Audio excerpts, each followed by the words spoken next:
بسم اللہ الرحمن الرحیم۔ السلام علیکم۔ حضرت عیسیٰ علیہ السلام سے لے کر آخری نبی حضرت محمد مصطفیٰ صلی اللہ علیہ وسلم کے دور کے درمیان کئی اہم اور حیرت انگیز واقعات ہوئے ہیں۔ آج اس چیپٹر کے اندر میں آپ کو انہی واقعات میں سے دو واقعات سنانا چاہتا ہوں۔ ان میں سے پہلا واقعہ سورہ کہف کی آیت نمبر 9 سے شروع ہوتا ہے، جس میں شامل افراد اصحاب کہف کہلاتے ہیں، یعنی کہ غار کے لوگ۔ اس کی تفصیل سے پہلے میں آپ کے سامنے اس واقعے کو مختصراً بیان کر دیتا ہوں۔ اس واقعے میں چند نوجوانوں کا ذکر ہے جو اپنے دور کے کافر بادشاہ سے اپنا ایمان بچانے کے لیے ایک غار میں جا چکے تھے، جہاں پھر اللہ تعالیٰ نے ان پر نیند طاری کر دی اور وہ 309 سال تک سوئے رہے۔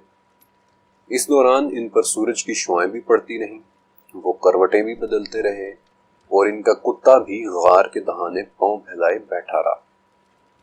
اور قرآن پاک کے الفاظ کے مطابق یہ ایک ہیبت ناک منظر تھا۔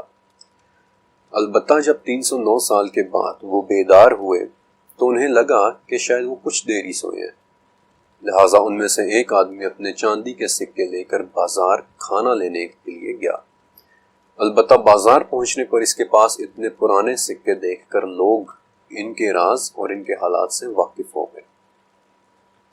اور یہاں سے اس چیپٹر کا باقاعدہ آغاز ہوتا ہے، لیکن سب سے پہلے تو ذہن میں ایک سوال آتا ہے کہ یہ کس زمانے کا واقعہ ہے، اور دوسرا سوال یہ کہ قرآن پاک میں اس واقعے کو بیان ہی کیوں کیا گیا ہے۔ اصحاب کہف والا واقعہ ایگزیکٹلی کس وقت پیش آیا، یہ بات تو اللہ ہی بہتر جانتا ہے، لیکن تفاسیر کے مطابق یہ واقعہ عیسیٰ علیہ السلام کے بعد ایک رومن بادشاہ کے زمانے میں پیش آیا تھا، اور قرآن پاک میں اس واقعے کو بیان کرنے کا مقصد دراصل آپ صلی اللہ علیہ وسلم سے کیے گئے 3 سوالات تھے۔ ہوا یوں کہ قریش نے مکہ کے یہودیوں کے پاس ایک ڈیلیگیشن بھیجا کہ تم ہمیں کچھ ایسی باتیں بتاؤ کہ ہم ان سے محمد الرسول اللہ صلی اللہ علیہ وسلم کو آزمائیں۔ اس پر یہودیوں نے انہیں 3 سوالات بتائے کہ ان سے روح کے متعلق پوچھو، ان سے ذوالقرنین کے بارے میں پوچھو، اور ان سے اصحاب کہف کے حوالے سے بھی سوال کرو۔ اور اس چیپٹر کے اندر میں یہودیوں کے تیسرے سوال اور اس کے جواب کے بارے میں لکھ رہا ہوں۔ اصحاب کہف کا واقعہ 9 زبانوں اور 200 سے زائد مذہبی لٹریچرز میں ملتا ہے، اور مدینہ کے یہودیوں کے پاس اس واقعے کا ثبوت دراصل جیکب آف سرگ نامی ایک راہب کی لکھی ہوئی کتابیں تھیں، جو آپ صلی اللہ علیہ وسلم سے صرف 120 سال پہلے گزرا تھا۔ اور اس پوائنٹ سے واضح ہوتا ہے کہ یہ واقعہ حضرت عیسیٰ علیہ السلام کے بعد ہی کا ہے۔ لیکن ایک بات میں آپ کو پہلے بتا دینا چاہتا ہوں کہ یہودیوں اور عیسائیوں کے درمیان نہ صرف اصحاب کہف کی تعداد پر اختلاف تھا، بلکہ وہ کتنا سال سوئے رہے اس پر بھی، اور وہ غار کس ملک میں ہے اس پر بھی اختلاف تھا۔ نجران کے عیسائی کہتے تھے کہ وہ غار ریڈ سی کے پاس وادی ایلا میں تھا، جہاں کوہ طور بھی ہے۔ کوئی کہتا کہ وہ غار نینوا میں ہے، نینوا جو کہ 2 دریاؤں کے درمیان کی سرزمین عراق کے شہر موصل کا پرانا نام ہے۔ کوئی روم کا کہتا اور کوئی بلکان سٹیٹس کا، مثلا البینیا، بوسنیا، بلغیریا، کوسوو، رومینیا یا سربیا وغیرہ۔ اور اس واقعے پر میری ریسرچ سننے کے ساتھ ساتھ آپ سورہ کہف بھی کھولے رکھیں تاکہ آپ کو وہ الفاظ سمجھنے میں آسانی ہو جن کا اس چیپٹر میں ذکر ہونے والا ہے۔ سورہ کہف کی 9ویں آیت سے پڑھنا شروع کریں، جہاں سے اصحاب کہف کا تعارف دراصل ایک سوال سے شروع ہوتا ہے کہ کیا تم سمجھتے ہو کہ غار اور رقیم والے ہماری نشانیوں میں سے کوئی عجیب نشانی تھے؟ اور یہ تعارف 2 بڑے ہی خاص الفاظ کے ساتھ ہو رہا ہے، اصحاب کہف اور اصحاب الرقیم۔ کہف تو غار کو کہتے ہیں، یہ بات ہم سبھی جانتے ہیں، لیکن رقیم کے بارے میں ابن عباس رضی اللہ تعالیٰ عنہ کہنا ہے کہ میں تمام قرآن پاک جانتا ہوں سوائے 3 الفاظ کے، اور وہ 3 الفاظ ہیں حنان، اواح اور رقیم۔ مجھے نہیں علم کہ رقیم کس چیز کا نام ہے۔ آپ کی آسانی کے لیے بتا دیتا ہوں کہ حنان سورہ مریم کا ایک لفظ ہے کہ جو اللہ تعالیٰ کی طرف سے حضرت یحییٰ علیہ السلام کو دی گئی تھی۔ اواح سورہ توبہ کا لفظ ہے کہ جو حضرت ابراہیم علیہ السلام کی ایک خاصیت تھی، اور رقیم سورہ کہف کا لفظ ہے کہ جو اصحاب کہف کے لیے استعمال ہوا ہے۔ میرے پاس موجود قرآن پاک میں رقیم کا ترجمہ کتبے والے لکھا ہوا ہے، اب رقیم کہہ لیں، کتبہ کہہ لیں یا تختی کہہ لیں، اس لفظ کی ایک ٹیکنیکل ٹرانسلیشن بھی ہے، یعنی ایک ایسا ٹیکسٹ کہ جو نمبرنگ کے ساتھ لکھا گیا ہو۔ مثلا جیسے ہم لکھتے ہیں نمبر 1 اور پھر اس کے آگے کوئی بات، پھر اس کے نیچے نمبر 2 اور پھر اس کے آگے کوئی بات، اس طرح، اور اسی لفظ سے پھر رقم اور مرقوم جیسے لفظ بھی نکلے ہیں۔ تفاسیر میں آتا ہے کہ اصحاب کہف کے نام ایک کتبے پر لکھ کر غار کے باہر لٹکائے گئے تھے، اس کی وجہ سے انہیں اصحاب الرقیم بھی کہتے ہیں۔ یہ بالکل ممکن ہے، لیکن میں آپ کو 1607 کے بیلجیم کا بھی ایک واقعہ سناتا ہوں۔ 16ویں صدی کے بیلجیم میں اس دور کے مورخین اور بڑے بڑے فلالوجسٹس یعنی زبانوں، لٹریری ٹیکسٹ اور تاریخی ریکارڈز کے ایکسپرٹس نے ایک ادارہ بنایا تھا جس کا نام برسلز سوسائٹی آف اسکالرز تھا۔ یہ ادارہ پچھلے 415 سالوں سے عیسائیت کی تاریخ کے بڑے بڑے ناموں کا ریکارڈز اکٹھا کر رہا ہے۔ ان کی سنجیدگی کا یہ عالم ہے کہ 1970 میں 16 سال کی محنت سے انہوں نے عربی، لیٹن، آرامیک، ایتھوپین اور کوپٹک یعنی اینشنٹ ایجپشن لینگویجز میں مختلف مذہبی نسخے اکٹھے کیے اور ایک کیٹلاگ بنایا تھا جسے ببلیوٹیکا ہاجیوگرافیکا اورینٹالس کہتے ہیں۔ اس کیٹلاگ میں اصحاب کہف کے نام اور ان کے حالات باقاعدہ نمبرنگ کے ساتھ مرقوم ہے۔ اب آپ رقیم کے لفظ کو اصحاب کہف کے زمانے کا کوئی کتبہ سمجھ لیں یا پھر آج کے یورپ کی سب سے معزز لائبریری کا ایک کیٹلاگ سمجھ لیں، دونوں صورتوں اور دونوں زبانوں میں قرآن پاک کا یہ لفظ بالکل پرفیکٹ بیٹھتا ہے۔ انفیکٹ یہ وہ لفظ ہیں جس سے نہ صرف اصحاب کہف بلکہ اہل کتاب کا 2000 سال پرانا ریکارڈ بھی ایڈریس ہو جاتا ہے۔ اب اگلا سوال کہ وہ غار ہے کدھر؟ کچھ کہتے ہیں کہ وہ موجودہ عراق کے شہر موصل کے پاس ہے، کچھ کہتے ہیں کہ وادی ایلا میں کوہ طور کے پاس ہے، کچھ کہتے ہیں کہ اردن میں عمان کے قریب ہے، کچھ آذربائیجان کا نام لیتے ہیں۔ ترکی کا ایک شہر سلجوق بھی اصحاب کہف کی غار ہونے کے حوالے سے مشہور ہے، اور ایک قابل ذکر سائٹ ترکی ہی میں افسین نامی ایک شہر ہے جہاں ایک رومن بادشاہ جسٹینین نے خود بھی وزٹ کیا تھا، اور پھر وہ تحفے کے طور پر اپنے ساتھ سنگ مرمر کی محرابیں بھی لایا تھا جو آج بھی وہاں اصحاب کہف کلیے میں یعنی مسجد اصحاب کہف میں موجود ہیں۔ پھر ایک مشہور ماننا یہ بھی ہے کہ وہ غار ترکی میں ازمیر شہر کے قریب ایفیسس کے مقام پر ہے، اور ایسا ماننے کی وجہ دراصل 6 صدی کا ایک مینیوسکرپٹ ہے جسے ایک راہب تھیوڈوسس نے لکھا تھا۔ اس مینیوسکرپٹ کا نام کوڈیکس ویڈیکانس 6018 ہے، جس کی ایک دستاویز ہے DC2 ٹیرائی سانگپے یعنی ارض مقدس کا سفر نامہ۔ اس کتاب میں بہت سے راستوں، جگہوں اور انجیل کے بتائے گئے بہت سے مقامات کا ذکر ہے جس میں اصحاب کہف کی غار کا تذکرہ بھی ہے، لیکن اس جگہ پر اصحاب کہف کا غار ہونا مشکل ہے، کیونکہ جس وجہ سے اس جگہ کو اصحاب کہف کا غار سمجھا جاتا ہے وہ یہ ہے کہ صلیبی جنگوں کے دوران ایفیسس سے چند ہڈیوں کو اصحاب کہف کی ہڈیاں سمجھ کر فرانس کے شہر مارسائے بھیجا گیا تھا، لیکن بعد میں ایفیسس سے کھدائی کے دوران اور بھی کئی سو قبریں ملی تھی، یعنی وہ ہڈیاں اصحاب کہف کی نہیں تھی بلکہ کسی قوم کے بہت بڑے اسکیل پر ہوئے قتل و غارت کی طرف اشارہ کرتی تھی۔ سورہ کہف کی 13ویں آیت میں اصحاب کہف کے متعلق قرآن پاک کا یہ دعویٰ ہے کہ ہم آپ کو یہ واقعہ بالکل سچ بتائیں گے کہ وہ چند نوجوان تھے جو اپنے بادشاہ کے کفر پر مجبور کیے جانے کی وجہ سے اپنا شہر چھوڑ کر غار میں چلے گئے تھے، اور یہاں سے میں آپ کو ایک بادشاہ کے بارے میں بتانا چاہتا ہوں جو حضرت عیسیٰ علیہ السلام کی پیدائش کے 250 سال بعد گزرا۔ ڈیکیس نام کا ایک شخص، اس شخص نے وقت کے بادشاہ فلپ سے ویرونا کے نام کے مقام پر ایک لڑائی کی جو اس وقت سربیا کے ملک میں ایک جگہ تھی۔ اس شخص نے بادشاہ کا قتل کیا اور خود روم کا بادشاہ بن گیا۔ یہاں ایک بات سمجھ لیں کہ وہ روم آج کا روم نہیں تھا کہ جو اٹلی کے اندر ایک چھوٹا سا شہر ہے، بلکہ وہ روم سلطنت روما یا رومن امپائر والا روم ہوا کرتا تھا جس کے زیر حکم آج کے 46 ممالک آتے تھے، تقریباً تمام یورپ اور ترکی کے کچھ حصے پر پھیلی ہوئی ایک سلطنت۔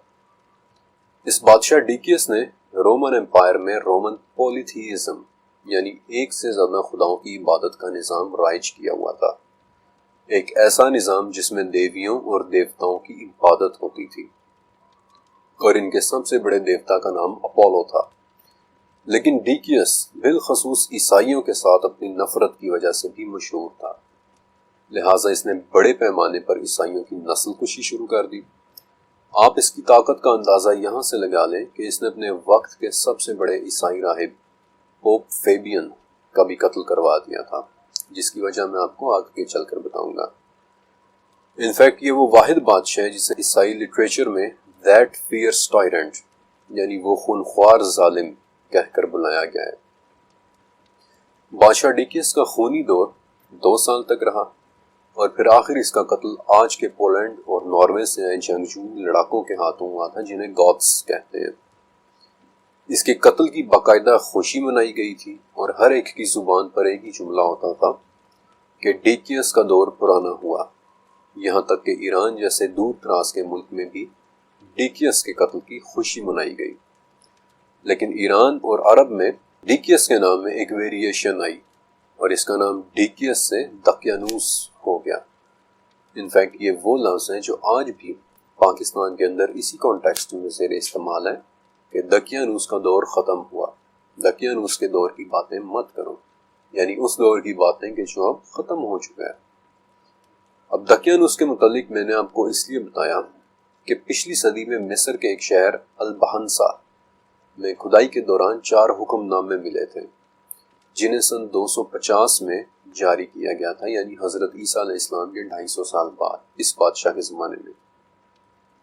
اور ان حکم ناموں پر اسی بادشاہ دقیانوس کے دستخط تھے، جنہیں میں آپ کو اردو میں ٹرانسلیٹ کر کے بتا رہا ہوں کہ سلطنت کے رہائشی اپنے علاقوں اور اپنے مختص کیے گئے دنوں میں قاضی کے سامنے قربانی کیا کریں گے۔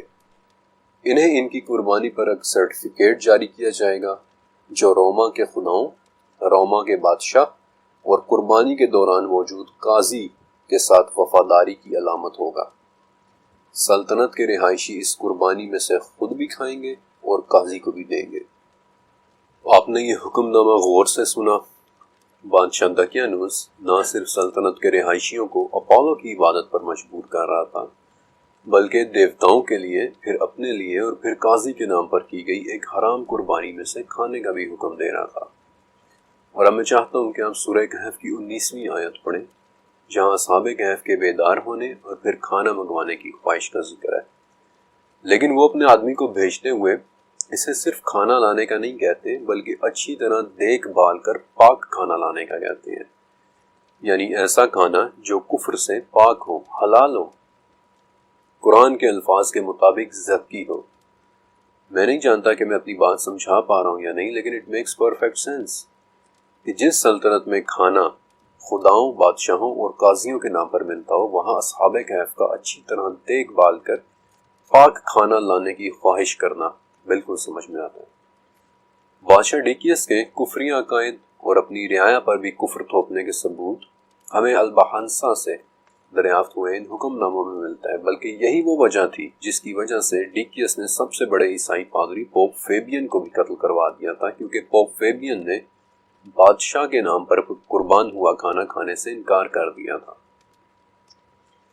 میں نے آپ کو شروع میں ہی بتایا تھا کہ کچھ علماء کے مطابق اصحاب کہف کی غار بلکان سٹیٹس میں ہے، اور ان سٹیٹ میں سے چند کے نام بھی میں نے آپ کو بتائے تھے۔ ڈیکیس بادشاہ انہی میں سے ایک سٹیٹ سربیا میں رہا کرتا تھا۔ سربیا وہ جگہ ہے جہاں دنیا کے 4 بڑے پہاڑی سلسلے ملتے ہیں، جن میں سے 2 سلسلے کارپیتھین ماؤنٹینز اور یورپین ایلپس اپنے اندر دنیا کی بڑی بڑی غاریں رکھتے ہیں، اور ایسی ہی ایک وسیع غار کا ذکر سورہ کہف کی 17ویں آیت میں ہے کہ وہ اس غار کے اندر ایک وسیع، ایک کشادہ جگہ میں ہے، اور سربیا ہی اصحاب کہف کے حوالے سے ایک واضح لوکیشن لگتی ہے۔ لیکن پھر بھی میں یہی کہوں گا کہ اللہ بہتر جانتا ہے۔ بہرحال یہاں میں ایک بات مزید ایڈ کرنا چاہتا ہوں کہ سورہ کہف کی 19ویں آیت میں ہے کہ تم اپنے میں سے کسی ایک کو کھانا لانے کے لیے بھیجو اور اسے اپنے چاندی کے سکوں میں سے دے دو۔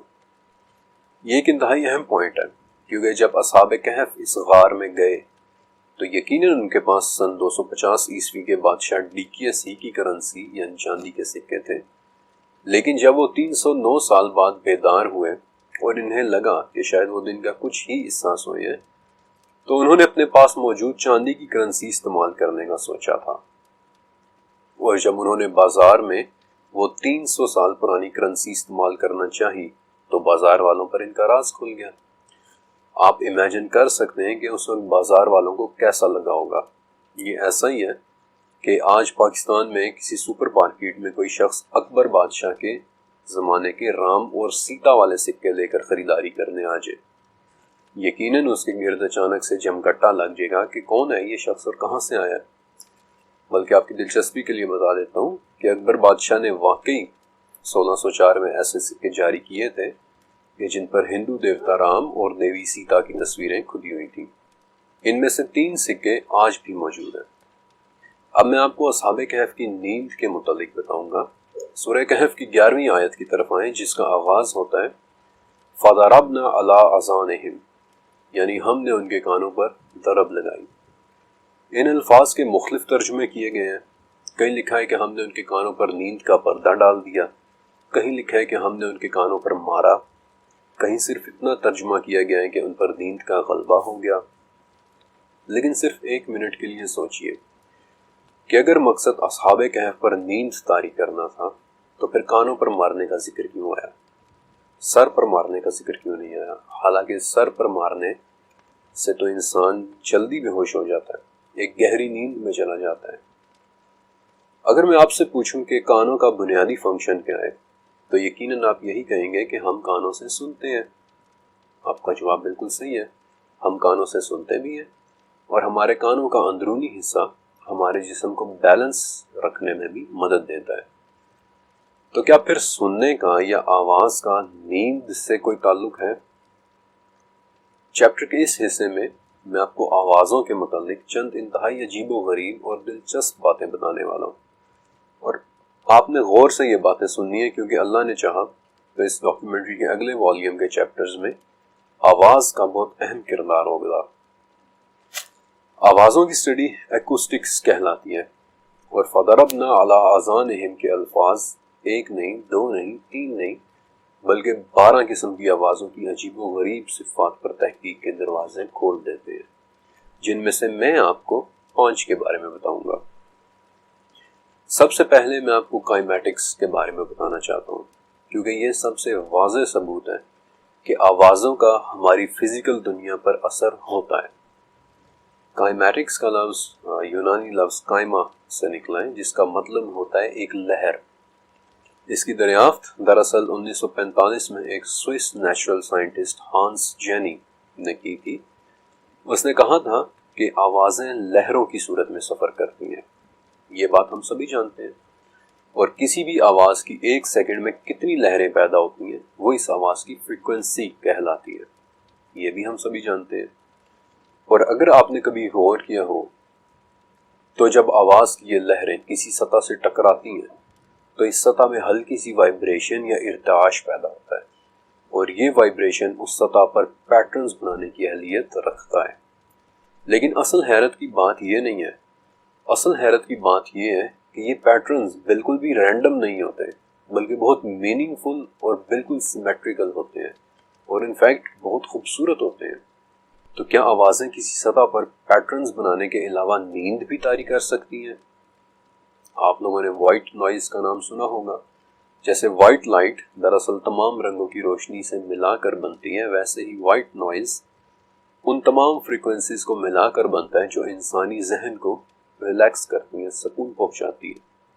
اور ہم سبھی نے اپنی زندگی میں کبھی نہ کبھی وائٹ نوائز کو ضرور ایکسپیرینس کیا ہے۔ مثلاً گاؤں میں وقفے وقفے سے آتی چکی کی آواز، یا ہلکی سی گھنٹی کی میٹھی میٹھی آواز، یا بالکل دھیمی سی رفتار میں چلتے پنکھے کی آواز۔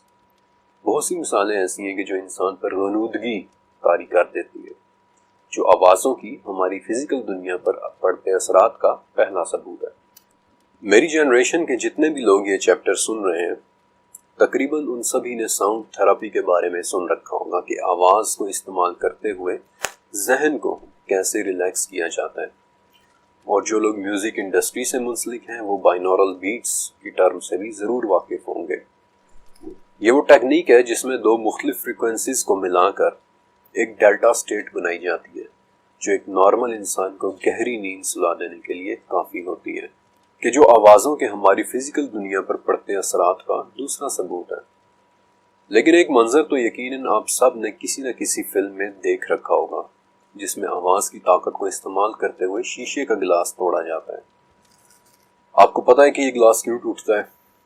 دنیا کی ہر ایک شے ایک غیر محسوس انداز میں وائبریٹ کر رہی ہے، اور یہ بات بذات خود ایک بہت خوبصورت راز ہے۔ لیکن فی الوقت صرف اتنا سمجھ لیں کہ دنیا کی ہر شے کی طرح گلاس کی بھی ایک نیچرل فریکوینسی ہے جس پر وہ بالکل آہستہ آہستہ وائبریٹ کر رہا ہے۔ جب بھی اس گلاس سے کوئی ایسی آواز ٹکرائے گی جس کی فریکوینسی اس شیشے کے گلاس کی فریکوینسی سے میچ کر جائے گی، تو ٹھیک اسی وقت گلاس اتنی زور سے وائبریٹ کرے گا کہ وہ ٹوٹ جائے گا۔ یہ چیز ریزوننس کہلاتی ہے، اور آوازوں کے فزیکل دنیا پر پڑتے اثرات کا تیسرا ثبوت ہے۔ لیکن ایکوسٹکس میں سب سے پراسرار فریکوینسی شاید 528 ہرٹز ہے۔ اسے میجک فریکوینسی بھی کہتے ہیں، جادوئی فریکوینسی۔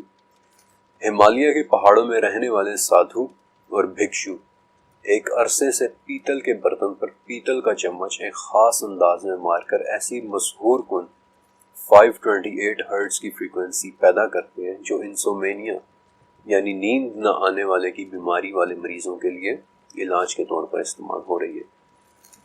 البتہ آوازوں کے سبھی اثرات اتنے سحر انگیز نہیں ہوتے۔ ایران کے 2 ڈاکٹرز توحید بابائی اور غلام حسین ریاضی جو تہران یونیورسٹی کے بائیو کیمسٹری ڈپارٹمنٹ کے پروفیسرز ہیں، انہوں نے 2017 میں ایک ریسرچ پیپر شائع کیا تھا کہ 528 ہرٹز کی فریکوینسی انسانی ڈی این اے کو ریپیئر تک کرنے کی صلاحیت رکھتی ہے، لیکن اگر اسے کسی دوسری فریکوینسی کے ساتھ ملا دیا جائے، لیٹس سے 741 ہرٹز کے ساتھ، تو ایسی تکلیف دہ آواز پیدا ہوگی کہ وہ دماغ کے 95% حصے کو مکمل طور پر شٹ ڈاؤن کر دے گی۔ اس میں کوئی شک نہیں کہ آوازیں ہماری فزیکل دنیا پر اثر انداز ہوتی ہیں، اور جب اللہ تعالیٰ نے اصحاب کہف کے کانوں پر ضرب لگائی تو بہت ممکن ہے کہ انہوں نے کسی ایسی فریکوینسی کی آواز کو سنا ہو جس نے انہیں 309 سال تک سلائے رکھا۔ لیکن ایک سوال پیدا ہوتا ہے، کیا اتنے عرصے تک سوئے رہنا ممکن بھی ہے؟ ایکچولی ممکن ہے، لیکن جس طریقے پر اصحاب کہف سوئے رہے وہ طریقہ بائیو کیمسٹری سٹڈیز کی معراج سمجھا جانا چاہیے، اور اب میں آپ کو بتاتا ہوں کہ کیوں۔ آپ سب نے کبھی ہائبرنیشن کے متعلق سنا ہے؟ یہ ایک ایسا عمل ہے جو اللہ تعالیٰ کی بنائی ہوئی بعض مخلوقات میں دیکھنے کو ملتا ہے۔ ہائبرنیشن کا عمل عموماً سردیوں میں ہوتا ہے، جب کوئی جاندار سخت سردی اور خوراک کی کمی سے بچنے کے لیے خود کو ایک گہری نیند میں لے جاتا ہے۔ ویسے تو یہ کہنا مشکل ہے کہ کون سا جاندار سب سے زیادہ لمبے عرصے تک نیند میں رہتا ہے، لیکن ابھی تک سب سے طویل نیند گلس نامی ایک جانور کی ریکارڈ کی گئی ہے جو 11 مہینے تک سویا رہا تھا۔ ہائبرنیشن کے دوران اس جاندار کے جسم کا ٹمپریچر 32 ڈگری سینٹی گریڈ سے زیادہ گر جاتا ہے، جس کا آسان الفاظ میں یہ مطلب ہے کہ اس کے جسم کا ٹمپریچر تقریباً برف جیسا ہو جاتا ہے۔ اس کے دل کی دھڑکن 95% تک آہستہ یا مدھم ہو جاتی ہے، سانس کی رفتار انتہائی سست، اور میٹابولزم یعنی جسم کے اندر ہونے والے کیمیکل ری ایکشنز بہت ہی دھیمے ہو جاتے ہیں، اور اس وقت وہ جاندار تقریباً وقت میں ایک تھمی ہوئی ایک سسپینڈڈ سٹیٹ میں ہوتا ہے۔ لیکن ایسی حالت میں بھی اس کے جسم کے اندر تھرموجینیسس نامی ایک پروسیس تھوڑی تھوڑی حرارت پیدا کرتا رہتا ہے تاکہ اس کا دل اور اس کا دماغ بالکل ہی جم نہ جائیں، فریز نہ ہو جائیں۔ آپ یہاں سے اندازہ لگائیں کہ ہائبرنیشن کے دوران آرکٹک میں پائی جانے والی ایک گلہری، اس کے جسم کا ٹمپریچر -3 ڈگری یعنی برف سے بھی زیادہ نیچے چلا جاتا ہے۔ وہ گلہری اس وقت جمی ہوئی ہوتی ہے، لیکن تھرموجینیسس کی وجہ سے اس کے سر کا ٹمپریچر پھر بھی برف سے اوپر ہی رہتا ہے۔ آپ کو اندازہ ہو رہا ہے کہ ہائبرنیشن کے دوران کسی بھی جاندار کے لیے سب سے بڑا چیلنج اس کے جسم کا ٹمپریچر بن جاتا ہے۔ سورہ کہف کی 17ویں آیت پر آئیں، جہاں اصحاب کہف پر سے سورج کے ایک خاص انداز میں گزرنے کا ذکر ہے۔ کہ نہ وہ ان پر ہمیشہ رہتا ہے اور نہ وہ ان سے ہمیشہ چھپتا ہے۔ سورج کے ذریعے اصحاب کہف کے جسم کا ٹمپریچر نہ صرف ریگولیٹ ہو رہا تھا، بلکہ میں آپ کو یہ بھی بتا دوں کہ اگر انسان کو سورج کی روشنی نہ ملے تو اس کا دماغ ایک خاص قسم کا ہارمون بنانا بند کر دیتا ہے جسے ہم سیروٹونن کہتے ہیں، اور اس کا نتیجہ دماغی خلل کی بیماری ہوتا ہے۔ اس کے علاوہ بھی Harvard school of public health کے مطابق سورج کی کمی سے ہڈیوں کی بیماری، اوسٹیوپروسس، کینسر، کئی قسم کے انفیکشنز اور دل کی بیماریاں بھی لاحق ہو جاتی ہیں۔ اور اگر ہم سورج کی طرف سے اوور ایکسپوجر کا شکار ہو جائیں، یعنی اگر سورج زیادہ دیر تک ہمارے جسم پر رہے، تو اس صورت میں بھی جسم کی اندرونی لیئرز تک سورج کی الٹرا وائلٹ شعاعیں پہنچتی رہتی ہیں، جس سے سکن سیلز خراب یا ڈیمیج ہو کر کینسر کا خطرہ پیدا کر دیتے ہیں۔ سورہ کہف کی 18ویں آیت کہ اگر تم انہیں دیکھو تو تمہیں یوں لگے کہ وہ جاگ رہے ہیں، حالانکہ وہ سوئے ہوئے ہیں، اور ہم انہیں دائیں اور بائیں کروٹ بھی بدلتے ہیں۔ تو کیا اصحاب کہف کی آنکھیں کھلی ہوئی ہیں، یا وہ اس طرح سے اپنی پلکیں جھپکا رہے ہیں کہ ان کے جاگنے کا گمان ہو؟ آپ کو پتہ ہے کہ لاتعداد جاندار ایسے ہیں کہ جو آنکھیں کھول کر سوتے ہیں، مثلا ایمیزون مینٹیز، ساؤتھ امریکن سی لائن، پینگوئنز اور گھڑیال وغیرہ۔ اور ان کی سب سے بڑی وجہ سیلف پروٹیکشن، یعنی کہ خطرہ آتا دیکھ کر وہ چوکنے ہو جانا ہے۔ اور میں آپ کو یہ بھی بتا دوں کہ پلکوں کا جھپکنا بھی انسانی آنکھ کے لیے انتہائی ضروری ہے۔ مثلا ایک نارمل انسان ہر گھنٹے 900 سے 1200 مرتبہ اور پورے دن میں 15 سے 20,000 مرتبہ اپنی پلکیں جھپک رہا ہے، اور اگر وہ پلکیں جھپکنا بند کر دے تو اس کی آنکھ کا کارنیا سوج جائے گا، آنکھیں خشک ہو جائیں گی، اور ان میں پڑنے والی گرد و غبار سے آنکھوں میں شدید قسم کا انفیکشن پیدا ہو جائے گا۔ اور سوئے ہوئے ان لوگوں کی شاید انہی کھلی اور جھپکتی آنکھوں کی وجہ سے اس آیت کے اگلے حصے میں ہے کہ اگر تم انہیں دیکھتے تو دہشت سے بھاگ کھڑے ہوتے۔ اور کروٹوں کے دائیں بائیں بدلنے کی وجہ میرے خیال میں آپ سبھی پہلے سے جانتے ہوں گے کہ اگر انسان ایک ہی پوزیشن میں ضرورت سے زیادہ دیر تک لیٹا رہے تو نہ صرف اس کے جسم میں خون کا بہاؤ یعنی اس کا بلڈ فلو ڈسٹرب ہوگا، بلکہ اس کا جسم بیڈ سورس کا بھی شکار ہو جائے گا۔ لہٰذا اصحاب کہف کی کروٹیں بھی بدلتی جاتی رہی۔ میں نے آپ کو ہائبرنیشن کے دوران ٹمپریچر کے مسئلے کے بارے میں بتایا، آنکھوں کے مسئلے کے بارے میں بتایا، لیکن انسان کے جسم کے ساتھ اور بھی کئی معاملات ہوتے ہیں، مثلا ناخنوں کا بڑھنا، بالوں کا بڑھنا یا پیشاب وغیرہ کا آنا۔ 2011 اور 2016 میں ناروے کی Inland University of Applied Sciences کی ڈاکٹر الینا ایونز نے پہلی مرتبہ بڑے جانوروں کی ہائبرنیشن پر ریسرچ کی تھی۔ اس مقصد کے لیے انہوں نے ریچھ کی ہائبرنیشن پر ڈیٹا اکٹھا کیا تھا۔ ریچھ ہر سال سردیوں کے مہینوں میں 5 سے 7 مہینے تک ہائبرنیٹ کرتے ہیں، اور ڈاکٹر الینا کی ریسرچ سے کچھ بڑی حیرت انگیز باتیں پتہ چلتی ہیں۔ پہلی بات کہ ہائبرنیشن کے دوران ریچھ کا جسم اپنے پروٹینز اور پیشاب کو ری سائیکل کر لیتا ہے، جس سے وہ پٹھوں کی ایک بیماری مسل ایٹروفی کا شکار نہیں ہوتے۔ اس سے ان کا بون میس بھی کم نہیں ہوتا، ورنہ وہ اوسٹیوپروسس کا شکار ہو جائیں۔ پھر ہائبرنیشن کے دوران ریچھ کا جسم اپنے اندر چند ضروری امینو ایسڈز اور ایسے جینز کو ریگولیٹ کر لیتا ہے کہ جو پٹھوں کو سکڑنے اور ضائع ہونے سے محفوظ کر لیتے ہیں۔ یعنی آسان الفاظ میں، نیند کے اس عرصے میں جانداروں کی گروتھ ڈیولپمنٹ تقریباً رک جاتی ہے، جس سے نہ ان کے ناخن بڑھتے ہیں، نہ ہی ان کے بال بڑھتے ہیں، اور نہ ہی انہیں پیشاب آتا ہے، بلکہ ایک طرح سے وہ وقت میں بالکل سسپینڈڈ ہوئے ہوتے ہیں۔ سورہ کہف کی 25ویں آیت کے مطابق وہ لوگ اپنے غار میں 309 سال تک رہے۔ اب غور سے سنیے، ڈیکیس کے ٹائم اور اصحاب کہف کی نیند کے 287 سال بعد رومن امپائر کا زوال شروع ہو جاتا ہے۔ جسٹینین 1 نامی ایک انصاف پسند عیسائی بادشاہ اقتدار میں آتا ہے، اور بیزنٹین امپائر کی حکمرانی کا آغاز ہوتا ہے۔ لیکن اصحاب کہف کے جاگنے کے لیے حالات ابھی بھی سازگار نہیں ہیں۔ ایران کے بادشاہ نے رومن امپائر پر حملہ کر دیا، لیکن جسٹینین ایک امن پسند بادشاہ تھا، اس لیے اس نے 5,500 کلو سونا دے کر ایک امن معاہدہ کر لیا۔ پھر اگلے 13 سال کے دوران اس نے تمام پرانے کفری عقائد کا خاتمہ کیا اور نئے قوانین بنوائے جنہیں آج بھی ہم کارپس جیورس سیولس کے نام سے جانتے ہیں۔ بیزنٹین امپائر اور ترکی میں عیسائیت کا نفاذ کیا، بلکہ ترکی کی ہایا صوفیہ بھی اسی جسٹینین نے بنوائی تھی۔ لیکن ایک اہم بات کہ پرانے احکامات کے ساتھ ساتھ اس نے پرانی کرنسی بھی کینسل کروا دی، اور یہ وہ وقت تھا جب اللہ رب العزت نے اصحاب کہف کو ان کی معجزانہ نیند سے بیدار کیا۔